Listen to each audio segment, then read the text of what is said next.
Okay sir. இப்ப நீங்க நெறைய கான்செப்ட் பேசியிருக்கீங்க. அதுவரைக்கும் எங்களுக்கு புரிய வந்துச்சு. நான் இப்போ ஒரு கொஸ்டின் கேட்கிறேன் உங்கள. இந்த ஃபேஷன் இன்ஸ்டிடியூட் ஓப்பன் பண்றதுக்கு உங்கள என்ன இன்ஸ்பயர் பண்ணிச்சு? ஆக்சுவலி ஆண்ட்வே ஸ்கூல் ஆஃப் டிசைன் அப்படிங்கிறதுக்கு ஒரு பர்ட்டிகுலர் இன்ஸ்பிரேஷன் அப்படிங்கிறது இருக்கு. எப்படி அப்படின்னா, ஆண்ட்வே வந்து ஃபர்ஸ்ட்டு ஃபார்ம் பண்ண போகும்போது, ஆண்ட்வே வந்து ஒரு பிரீமியம் பிராண்ட் மட்டும் தான். லைக் வந்து 2017ல இந்த பிராண்ட நம்ம லான்ச் பண்ண போகும்போது, இது எக்ஸாக்ட்லி ஒரு ஒரு கிளாத்திங் பிராண்ட். ஒரு பிரீமியம் பிராண்ட். அது மட்டும் தான் அதோட கோல்ல இருந்தது. ஸோ பை த இயர் என்ன ஆனுச்சு அப்படின்னா, லைக் 2018 அண்ட் 19 டைம்ல நம்மள கோவிட் அட்டாக் பண்ண டைம்ல, ஒரு ஒரு சின்ன ஒரு கேப் இருந்துச்சு எல்லாருக்குமே. லைக் இல்லையா? ஒரு கோவிடோட கேப் வந்து யாருக்கு எப்படி யூஸ் ஆனுச்சு அப்படிங்கிறது எனக்கு தெரியாது.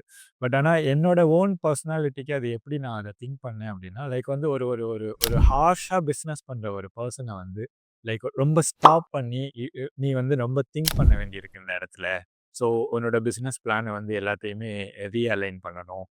லைக் வந்து இப்ப கோவிட் டைம் மாதிரி வீட்டுக்குள்ளேயே அடைஞ்சுட்டோம். அல்லது அது அது எல்லாருக்குமே ஒரு பிசினஸ் டோர வந்து ஓப்பன் பண்ணுச்சு. கோவிட் அப்படிங்கிறது.